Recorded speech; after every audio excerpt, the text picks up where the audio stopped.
listening to the Badass is the New Black podcast. I'm Krissy Chin, your host, here to teach you how to build an online business that you love and in a way that allows you to work a little bit less so you can enjoy a whole lot more. My hope is that you've showed up to today's episode ready to learn something new and will be inspired to take imperfect action in your business right away. I won't make you wait any longer. Let's dive in. All right, let's welcome Jeff Lerner, from broke jazz musician to 50 million in online sales. Jeff's story and message are now inspiring millions around the world. He has built multiple online businesses to over 8 figures, and in 2018, he founded ENTRE Institute, where over 50,000 students have discovered digital business. He is now regarded as one of the most inspirational voices online in business and personal development. He's an author, a speaker, married, and active father to 4 children, and still enjoys playing the piano as often as possible. Jeff, thank you so much for being here. I'm so excited to chat with you once again. My gosh, it's my pleasure. Yeah, this is going to be our 3rd conversation like this, and I'm just ecstatic. They seem to get better each time. So thanks for having me. I love it. I love it. And you shared your story when we've chatted before, but I want you to just dive back into that again for people that didn't hear it, because I think it's really, really powerful. It inspires me every time that I hear it. So I want to just have you share with the audience kind of where you started. I mean, broke musician, you've kind of shared about how broke you were before, and just kind of that journey to how you've gotten to where you are now. Yeah, I was broke. I was so broke that I made most broke people look fixed. I was, yeah. So, I mean, I guess I'll try to give you the big story in a small bite. I've been an entrepreneur literally since I was 16 years old. I had one job the summer between my sophomore and junior year of high school. I lasted 3 weeks before I got fired. And I just knew it was like it was like a mundane job. I was like in the supply room at a big law firm. So like when the secretary ran out of paper clips, I had to run up paper clips. And there didn't seem to be any happy secretaries. They were all like angry at the world and kind of taking it out on me. And I'm sure they just got done being yelled at by their boss, who's a ego inflated attorney. And it just was like a typical high pressure, white collar corporate environment. And I was at the bottom of the totem pole, and it was all I needed to go, never doing that again. I will fend for myself or I will die trying. And I knew that as a kid. So I became a musician. I literally dropped out of high school because I'm like, there's no point to school. And, I guess I was an early study at selling because I had to sell my parents on the idea that going to school is just heading down a path that I have no interest in. And unless you want to have a neurotic son who ends up in a mental institution, I promise you'll be better off letting me go, take my lumps and find my path. And I actually sold them. They withdrew me from school halfway through my junior year. Oh my gosh. You sound like my 6-year-old trying to convince me that, Mom, homeschool. Why do I need school? I don't need it. It's so true. Now I have 4 kids, and it's so hard for me to try to be responsible parent. And I feel like I'm always saying like, do as I say, not as I do, because the fact is I bucked every norm. I fought every mainstream bit of conventional wisdom my whole life because I had this deeper, well-founded set of beliefs. I was like always a reader of philosophy. I read a bunch of Ayn Rand. I read a bunch of Kierkegaard. I was reading Carl Jung. Like I didn't read normal stuff when I was a kid. I just always, I remember Eleanor Roosevelt says, great minds talk about ideas, average minds talk about events, and small minds talk about people. I don't know if I was a great mind or I just wanted to be a great mind, but I'm like, ideas are where it's at. But all the idea exploration I did led me to this inevitable conclusion of like, the world sucks and I don't want to be a part of that matrix. And so, I mean, not to sound too cynical, but so I just always kind of went my own way. I became a musician as a very practical decision to say, at least musicians get to call their own shots. They literally get to play their own tune in this world. If I don't want to take a gig, I don't have to take a gig. If I'm good, there's always going to be work for me. And I may never get rich, but I'll never starve. And I can go anywhere in the world. And there's always going to be somebody that wants to listen to music. And so that's what I did. I did that all through my 20s. But I also very quickly realized that for ideas to be more than just late night coffee shop ruminations among, musicians, there has to be resources behind them, and that I was going to need money if I wanted to have impact. And so by my early 20s, I was like, okay, I'm satisfied with the freedom that I have as a musician, but I'm not satisfied with the income that I have. So I started trying to start businesses, one after the other. Failed. I did MLM. I tried real estate investing. I tried becoming a loan officer. I tried investing a few bucks in a restaurant, a little sandwich shop. This was my first sandwich shop, not the later ones that really almost did me in, and a handful of other things. And I just failure. But as they say, success is going from failure to failure with no loss of enthusiasm, right? And so that was me. I just, it's like once you really, really burn your boats, you don't get to have a bad day and just boo-hoo about it, because there's no boat to get back on. And so that's kind of the choice I had made. It's the bed I had made, and I had to sleep in it, whether it was easy or not. And so I starting businesses after businesses, and finally in my late 20s, I had accumulated enough money from it was my tip jar money, and I had I spent $60,000 in tip jar money as the down payment on over $300,000 of bank loans to open up these 2 franchise restaurants. And I was pretty good at sales. I went into this new startup franchise company that had just come down to the US from Canada, and I convinced them hook, line, and sinker that 27-year-old jazz musician Jeff with no successful business experience, I was the guy that was going to take them into the massive market of Houston, Texas, with its 4, now almost 5 million people. And I got a 10-store license to be the master distributor of franchises across the territory for the first 10 stores. Borrowed the money to open the first 2 myself. And then the Great Recession happened. Lehman Brothers went out of business. Bear Stearns went out of business. The mortgage bubble burst. The Icelandic teachers pension fund went default. And there's just like the ripple heard around the world. And little old me in the middle of it now has $495,000 in bank debt. I have 2 stores that cost about $30,000 a month to operate. And I'm trying to do that on $15,000 a month in sales. And by fall of 2008, I'm out of business. The total debt has ballooned to $495,000. You've got the $330,000 that I owe the bank and now the government, because they were SBA loans backed by the U.S. Treasury. But I also owe attorneys. I owe real estate investment. One was a REIT and one was a big leasing, commercial leasing company. I had 4 years left on 2 5-year leases, and just state taxes and payroll taxes and unemployment taxes and So I go on the internet and I'm like, well, offline sucks. Maybe online will be better. And I'd seen these ads and these stories, and I ended up getting involved. I spent, $395 one night. It was the week of Thanksgiving, 2008. I can still see it clear as day. I literally remember pushing the button.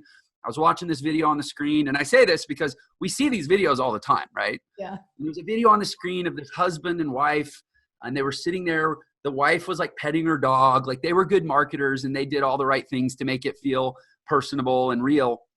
But they actually were real. They were real people that were like multi-million-dollar a year affiliate marketers saying, we have a course and we'll teach you how to do it too. I bought the course and it was real. And thankfully, I not only got real training, but I ended up involved in a real community that was at the time about 40,000 strong, around 200 countries around the world. This was 2008. And within 6 months, I was one of the top 5 producers in that community of 40,000. I think by the end of the first year, I was in the running for top 3 month in and month out. And I paid off that debt in 18 months. And I've just been going and growing ever since. I've never looked back. I found that clearly I do well when I'm sitting at keyboards, whether it's a piano or a computer. That's just my jam. So Nice. now, 2 years ago, I started ENTRE because I want the rest of the world to know that these types of things are possible. And, I've learned a lot, and we can get through the story of all the twists and turns. But I mean, there's so much out there now. And frankly, it's a lot easier and bigger and better now than it was when I started in 2008. Yeah. And it just, I think it's sad that schools still aren't talking about it. Professional educators still aren't talking about it. Corporate recruiters are acting like their job that they're dangling is the only option to go have a nice 6-figure life in this world. And there's a whole other world out there. And if you and I have our way, we'll tell people about it. Yeah, for sure. What do you think the difference was between the things that you tried before? Because it sounded like there was some online stuff maybe, and the difference between this, like what was it that really allowed you to be successful in that opportunity? I mean, I think there's two answers to that question that are both true. One is the opportunity itself. When I went purely digital, bear in mind, I had tried to do real estate investing. And so I don't want to disqualify that because I still do real estate investing now. I own several dozen rental doors and I'm trying to grow that portfolio a lot. Like, because it has the one aspect that I love about internet business, which is leverage.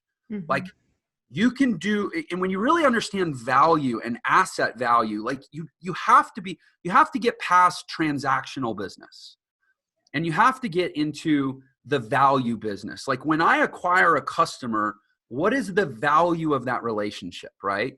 So in real estate, when you acquire a customer, you think, well, who's your customer? Is your customer the buyer? Is your customer the renter?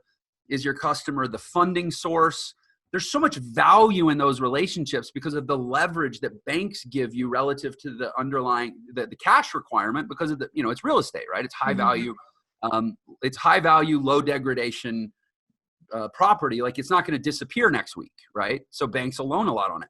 But real estate takes money. Like I'm a lot better real estate investor now than I was then because I have money. I can weather the storms. But when I went on the internet, and this is why I'm such an advocate for this, I discovered the one place in the world that offers true leverage to the little guy because you can scale without friction. Like anybody can go out and sell a cookie. But if you want to sell 1 million cookies, you got to have the Girl Scouts going door to door for you. You got to have infrastructure. You got to have mass donations. You got to offer people health insurance. You got to have facilities and production and logistics and distribution. Or if you want to, or you got to have Amazon where it's all distributed and, whatever. That's a whole kind of unicorn story. But like for the little guy who's got $5,000 to try to build a business and change the direction of his whole life, to me, it's pretty much there's two things you can do. One is you can get really good at sales. And you go sell that as a high leverage skill because people will pay you a lot for skills if you're selling the right stuff, or people pay you a lot for sales if you're selling the right stuff, or you go on the internet and get really good at marketing.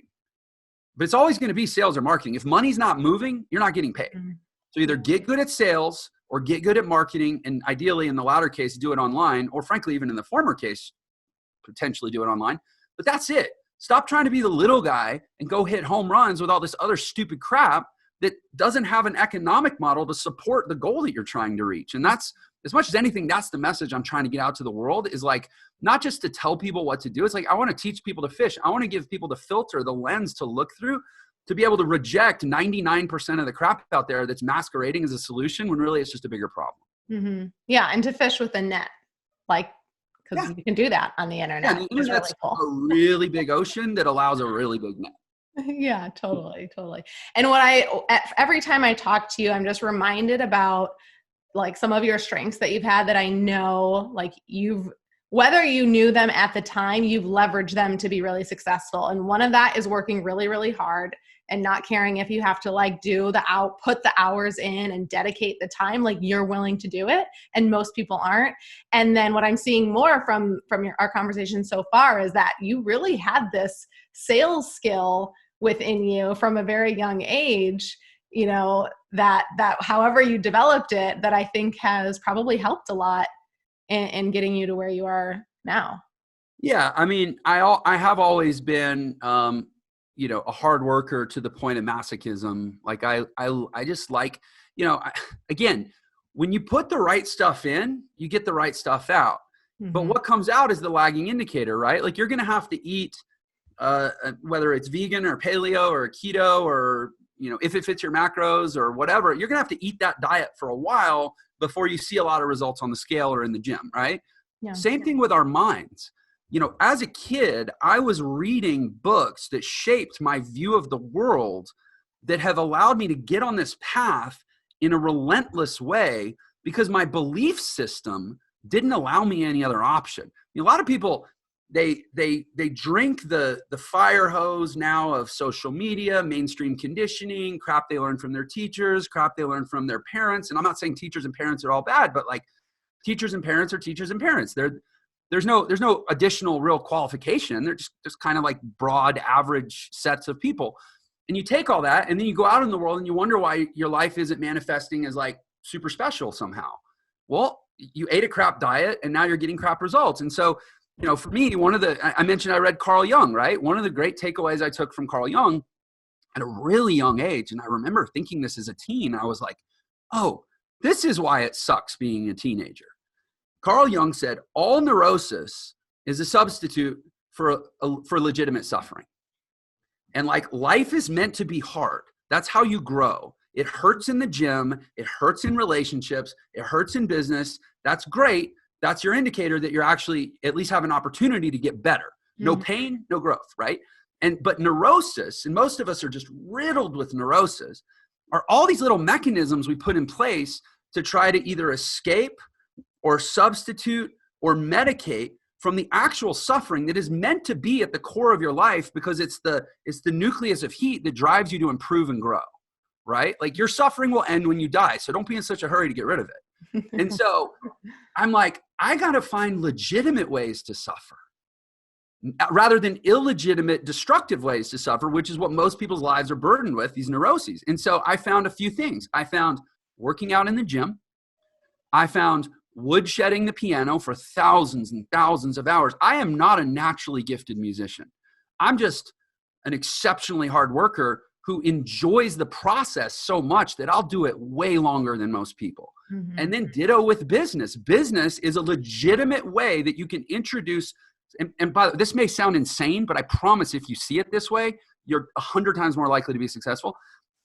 Starting a business is a way to introduce legitimate suffering into your life so that your energy will be consumed with productive things rather than destructive things, because you accept illegitimate suffering in your life in the form of distraction and drugs and affairs and all the other crap that most people do to try to get away from the fact that life is really, really, really, really, really, really, really damn hard. And that's exactly how it's supposed to be.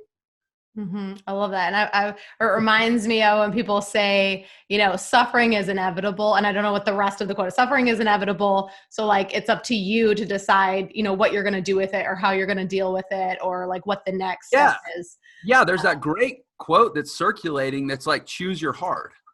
Yeah. It's like being fat is hard. Getting in shape is hard. Being divorced is hard. Having a good marriage is hard, and so on and so forth. Choose your hard. Yeah. Yeah. So we've chosen entrepreneurship as our hard. Our listeners have chosen it, and they're deciding, some of them are probably deciding whether or not they're going to stick with it. And Jeff and I are here to tell you it is worth it, my friend. Keep chucking away. It's so worth it. And Krissy, I'm sure you can speak to this and would agree with me. It's not the end result. Like, look, I've got the end result. I've got a lot of money. It's like, and this sounds so flippant and almost irreverent to say, it ain't that great. The end result, what I love most about my life is who I have been forced to grow into, to frankly be able to have the end result that most people are striving so hard for and not feel like an undeserving phony. Most people, they woke up tomorrow and suddenly they had a booming business with, my staff has grown. I have 120 people on payroll now. That essentially rely on me to wake up every day and be the best version of myself so that they can even get paid. I promise most people, you wake up tomorrow, you haven't done the work, you haven't backfilled with all the effort and growth. You don't want that on you tomorrow unless you're ready for it and you feel like you deserve it, Yeah. Yeah. So something that, most people want is quick success. And so I want to I'm sorry, I didn't mean to interrupt your question, but well, I hear that. Not like quick success, but like people, let's say people are starting a business because they want that financial freedom. And so they don't want that to be dragged out for 5 years. Like they want the money piece quickly, and it takes work. But, you do talk about the fastest way to become a millionaire. So, what is that secret about? I do, but notice I don't say the fast way. No, you don't say the fast way. You say the fastest way. So let's talk about it. A marathon is faster than an ultra marathon, right? Yeah. But it's not a 5K. I mean, yeah, people say they want it now. Here's the thing. And remember I started by saying you have to look at business through the lens of value. Wanting financial freedom puts you in a very unique category along with 7 billion other people called humans. There's nothing unique about that. So the fact that you want financial freedom doesn't entitle you to anything. It doesn't deliver any value to the world. It doesn't warrant any sort of compensation. And then you go, okay, well, I want financial freedom and I worked hard on a business for 6 months. Okay, so now you've reduced your crew from maybe 7 billion to like 500 million. Oh, so there's 500 million other people that wanted financial freedom and they worked on a business for 6 months. Okay, the economy, we live in a free market. Thank God for that. It's a meritocracy. The fact is, people often, so they want things to be fair and they want things to be redistributed, but like, why would we not want to live in a world where there's some additional reward for being the best? Mm-hmm. Like at the end of the year, they play the NBA finals and all that. And they're like, well, you guys did so good, but you know what? We're just going to pay everyone the same and we're going to give everyone a trophy because you all showed up. No, like what's the incentive to move humanity forward in that scenario, right? So what you've got to be doing is constantly understanding that money is attracted to unique value. Value is always commensurate with some sort of unique properties. And so the things that feel very real and very personal to you, like I'm in pain and life is hard and I want financial freedom and I want to take care of my family and this and that, those don't qualify you for any sort of positive outcome because they're the things that make you like everyone else. Mm-hmm. The things that will qualify you for a positive outcome are going to be the things that make you unlike everyone else. You've got to be reducing your competition. The concept of a blue ocean is to actually reduce your competition all the way to where it's just me versus me. There's nobody even in my sphere, right? But for that to happen requires an exceptional amount of drive and discipline and creativity and commitment to value and ultimately understanding what compensation really is. Compensation is just rewards. Compensation is a marketplace democracy deciding what you're worth based on what you've already given to it, right? Mm-hmm. Nobody gets elected without campaigning. Nobody gets paid without delivering value. You have to convince the grand Athenian democracy of the market that you are so valuable and so unique and special because of what you've already delivered to them. Remember, you get paid last. You have to have already delivered the value. And the market eventually will go, man, there's something special here. My money should go there, not there. Mm-hmm. And when you understand that, you realize that your own personal feelings and emotions and desires and drives and artificial timelines, they mean nothing, right? And then you just love the process. Yeah. Yeah. And so often, I feel like, my Grow Workspace brand was like, successful overnight. And then when I have to really think about it, I'm like, wait a minute, Krissy, it was actually 5 years of building this network, idea after idea, attempt after attempt, tweaking along the way. And then, building a community of 40,000, like unintentionally, not even realizing it was going to be, the catalyst to launching this business, and then launch the business and it was successful. Why? Because of the 5 years of hard work, building the network that I enjoyed doing and I loved doing it along the way. But even I have to remind myself, like starting new brands and new businesses, like, but why wasn't it as quickly as successful, as fast as the other one? Well, wait a minute. That one took 5 years of lead work up to it. We're only in year one, so reminding myself of that. And just the hard work that it does take. And I think it just comes down to the simple fact that you are the least important person in your business because you're actually the only person in your business that you're not trying to get paid from in some way. You're trying to get paid from your team, your employees. You want them to pay you with their loyalty and their commitment and their effort and their willingness to produce more value than what you have to pay them. Because if you're paying them 100% of the value they produce, there's no profit in that, right? Mm-hmm. Your customers, you're wanting them to want to pay to give their hard-earned money to you in exchange for something that you express or deliver. You're the one person in your business that you're not trying to get paid from. So you're actually by far the least important to serve. Mm-hmm. When you realize that, you're like, oh, well, it should take 5 years. It should take 20 years. It should take, you know what? Maybe I'll die and never get there, but I'll still be more fulfilled than if I just sacrificed my humanity and my soul and was just a grunt who got punked around his whole life and told he would retire someday and then found out that was a scam. Like, what are the options here? That's the other thing. People, it has to be this way for it to be worth it. No, it just has to be a little bit better than the alternative options, which frankly, if we scan the world, aren't that great. At least with this, you're self-determined. You know, you're on this personally driven crusade that every day you get to wake up fulfilled and with purpose and with mission, and not just, you know, punching somebody else's clock and hoping there's a pot of gold at the end of the rainbow that I promise you there likely isn't. Yeah, I think that's what makes the difference for a lot of people, you know, is when you find that thing that will give you fulfillment and gives you purpose enough to wake up every day and be excited to serve the people. You know, those are the people that end up being really successful because they would do it without getting paid. That's how much fulfillment and purpose they have with it. And so they're willing to stick with it. So if you're listening right now and you're not feeling fulfillment and purpose with what you're doing, you need to reassess what you're doing and see and ask yourself, is this really aligned with me, with what I want, with my purpose in life, how I want to show up and serve? And if it's not, you better figure out what you really want, because you won't ever be successful at that. And you're going to have to make that shift. Yeah, I'm so glad you said that. You know, it brings up for me, you know, I mentioned earlier that, you know, great minds think about ideas, average minds or talk about events, small minds talk about people. And I would add to that, the smallest minds talk about themselves or obsess with themselves, right? And yet most people's drivers, frankly, are that. They're like, well, this is what I want, right? And what I found is the hard work, you know, this is what was great about being a musician, is it was never something to do for the money.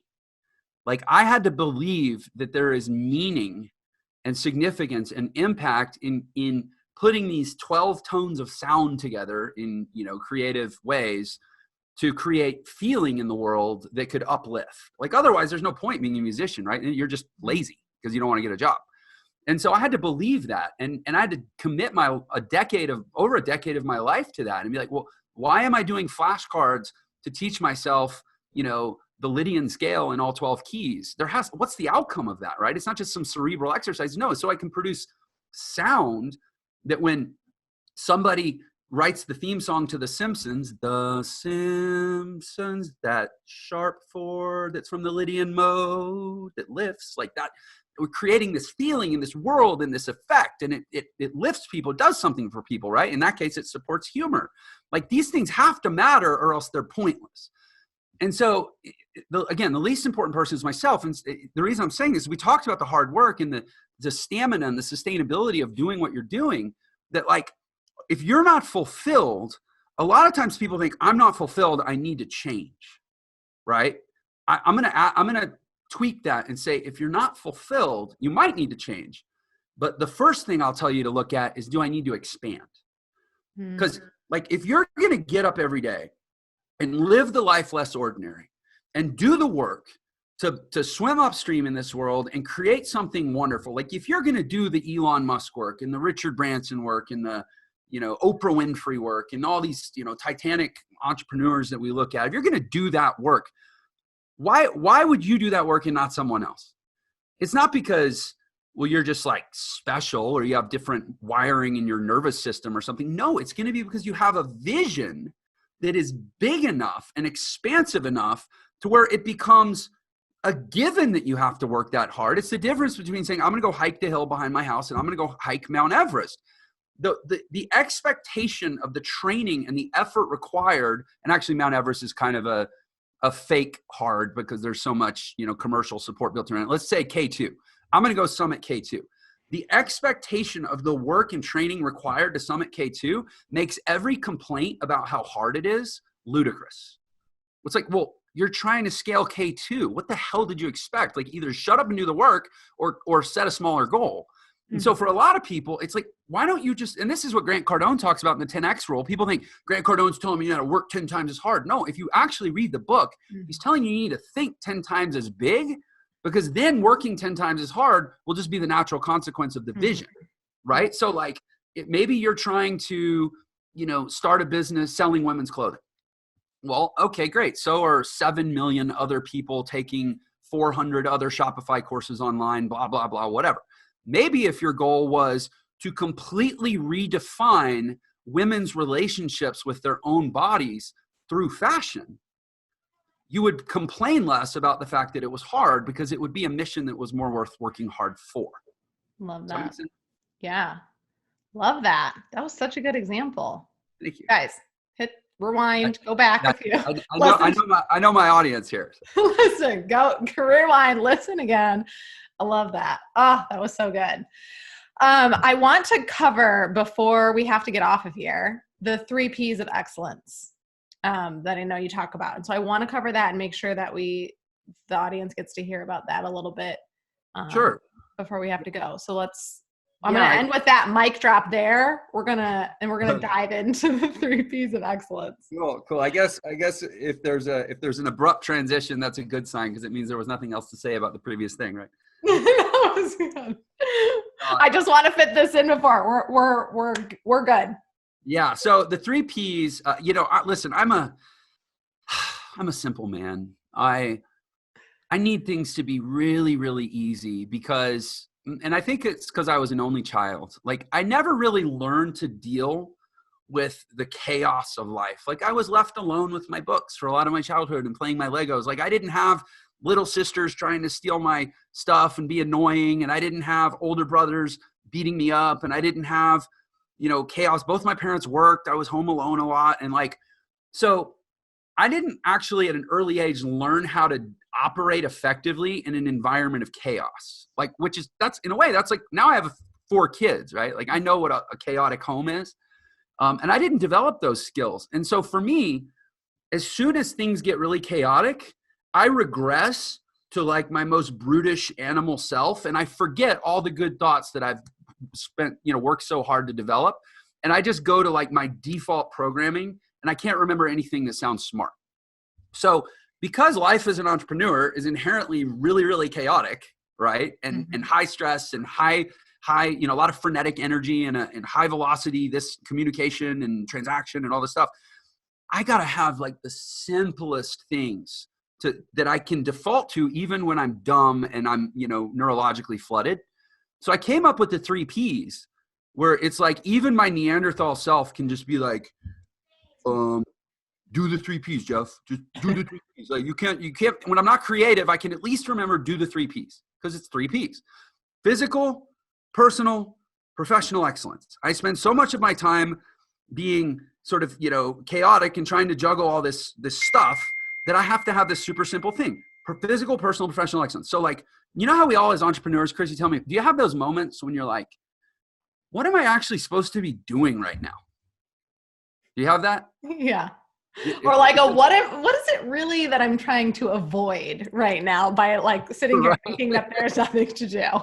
Well, hey, you know what? This is useful in that regard too, because at the end of the day, if I'm sitting there in a moment, like, what can I do right now? I can go, well, what can I do that will contribute to my physical, personal, or professional excellence? And therefore, somebody else says, hey, well, come do this. Like, let's go have lunch. And I like really look at the relationship and I look at the person, and I'm like, am I going to get more physically, personally, or professionally excellent by having lunch with this person?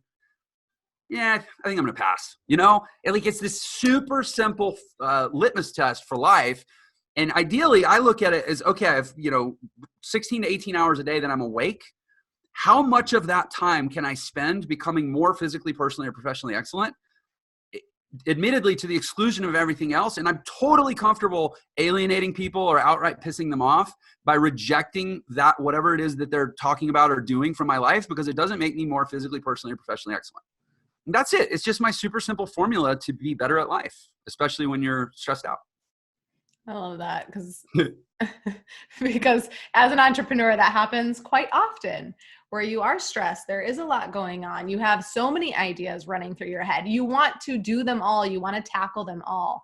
And so I think being able to reground yourself with that, okay, wait a minute, like, that's fine. We can steal your 3 Ps and we can adopt them to be our own. You're not going to get mad at us, right? So no, we can look. Yeah, they're for sharing. They're like a candle. You can light as many other candles with that candle, and it's never going to burn out the original candle. That's the great thing about it. The other thing I think is really important about it is I have this picture on my wall that's got 3 circles, and they're physical, personal, and professional. And I always put physical at the center. And I think a lot of people flip that. They say, if I had the money, then I'd work out, then I'd shop at Whole Foods and buy better quality produce. And then I'd, hire a therapist and fix my marriage. And I do all this stuff. It's like, you got to realize it. All you're ever going to be compensated for in this world is how your energy emits outward to the world, right? All you're ever going to have in a relationship is based on how your energy emits outward and connects to another person. Where does energy come from? Energy is about the body, right? If your energy here is messed up, you don't deserve money, and you probably aren't going to have good relationships, because what are you putting out that's of sufficient quality where you even get to have an expectation of what the world gives you back? Yeah. Fix it here first. Physical is the center circle, then personal. If you can't take great care of like 3 people in your family, what a ridiculous notion. Say, well, that's okay. My family schmamly, you know what? I'm just going to focus on my 3,000 customers. No. You have 3 customers at home that need and deserve more from you than your business customers, and you're neglecting them? No. You don't deserve the money. Physical, then personal, then professional. Yeah, I think that's genius too. And I know, we do have a lot of female mom listeners who get that mom guilt, but you know what? They tell you to put your oxygen mask on first on the airplane. So, you can't help someone else if you have no energy, and you're putting out bad energy, and you're exhausted, and you're stressed, and you're overwhelmed. So then you're just snapping at everybody else. You're 3 people at home you should be taking care of. Yeah. And also, you don't have nearly as much time if you're living that way, because the reality is oxidation is real. Free radicals are real. Stress is real. Genetic mutation is real. You will probably get cancer and die 20 years sooner than you would have otherwise if you don't start dealing with that now. And time is like the number one asset when you're building a business. The law of compounding, the more time you got, the more value you can build. So people are like, I don't have time to work out. No. You do not have time not to work out, because you've already cost yourself 20 years. Now you need to start working out to gain that back. Yeah.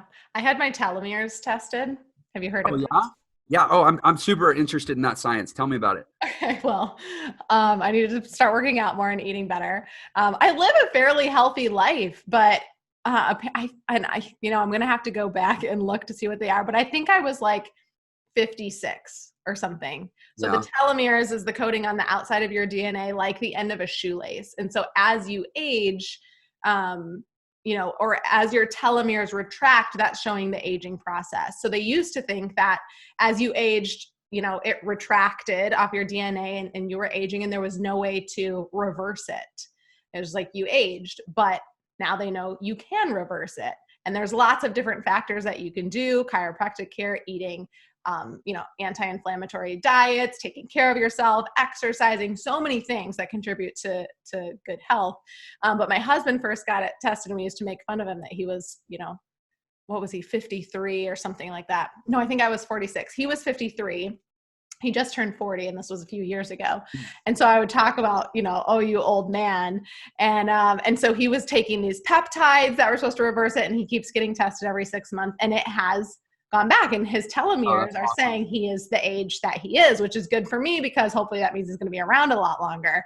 And then I was always living the healthier life, so I thought, and I ended up being like 46. I'm only 35 years old. So I need to do some work on that. And you've re-inspired me just with chatting you now to, physical is always the thing that I kind of let go of first, because I enjoy the personal and the professional so much more. Yeah. And they give me a lot of fulfillment. And so I really, I want to live my best life, happy life. I really like to focus on those things that I enjoy. And so the physical tends to fall off. But you're right. You have re-inspired me that I have to put the oxygen mask on first, so that I can be there for other people. And so that's what I'm going to take away from this whole thing.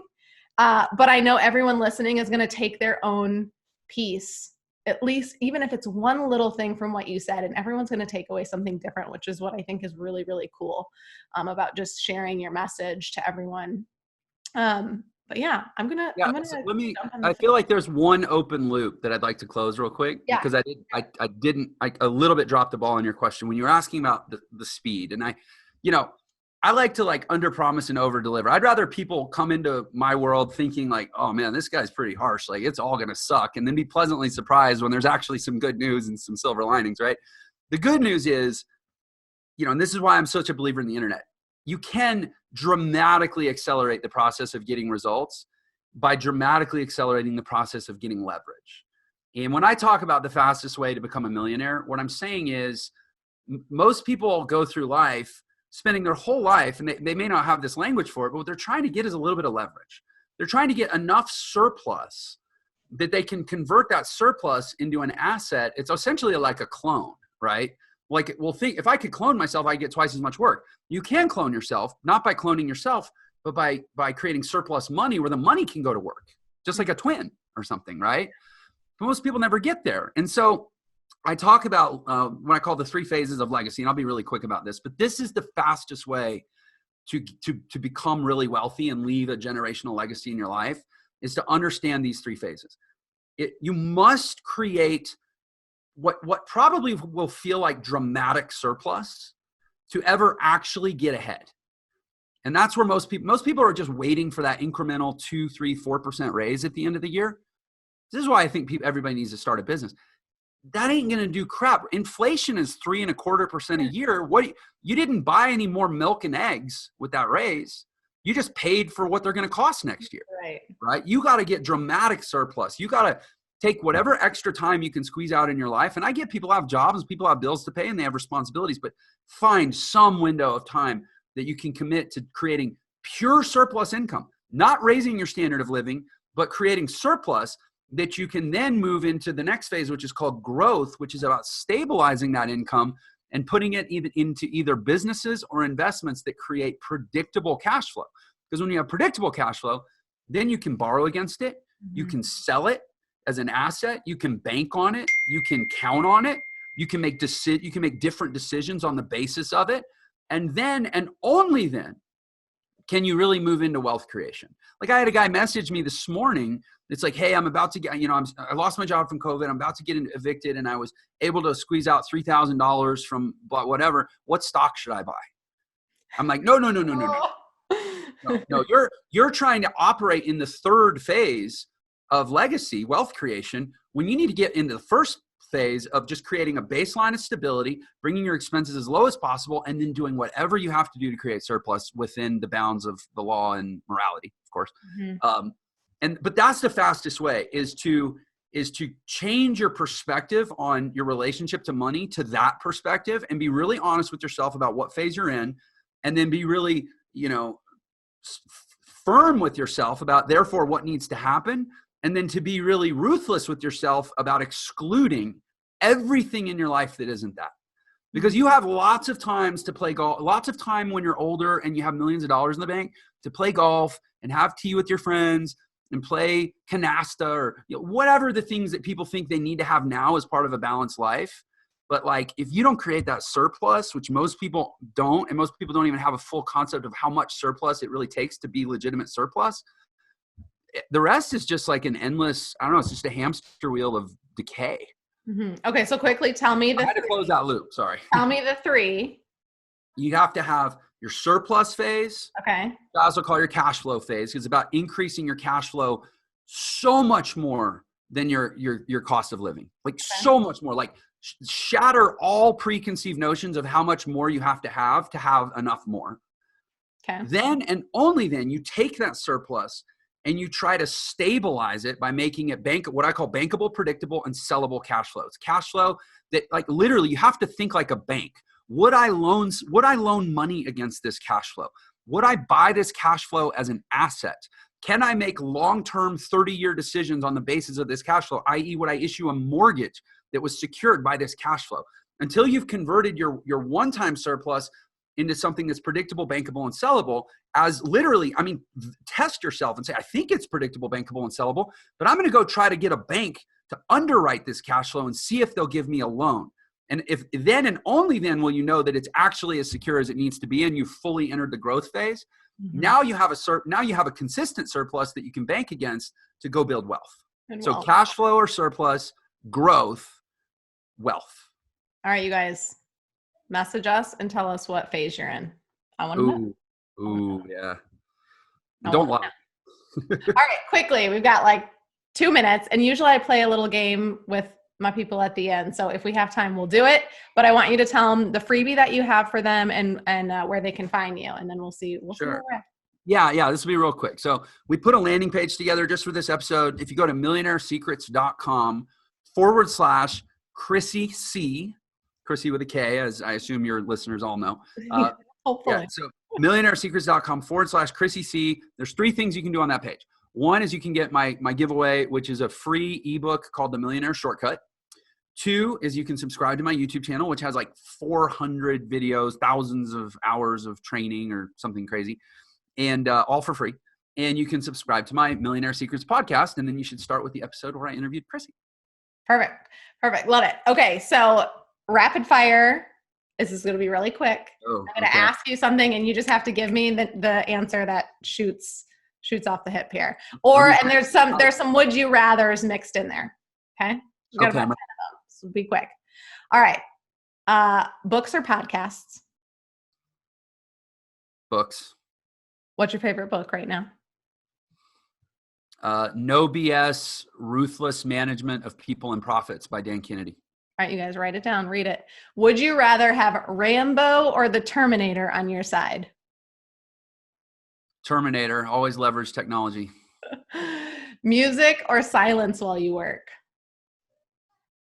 Binaural beats music. Oh, interesting. I'm going to have to go look that up. I don't even know what that is. All right. Favorite way to relax away from work? Do you ever relax away from work? It would be, I play the piano for 45 to 60 minutes every morning, and it's just heaven for me. Okay. I love it. Favorite place you visited around the world? This is going to sound like such a cliche, but literally there is no place on earth that I'd rather be than my home. Love it. I swear, I'm not saying that. No, perfect. I love it.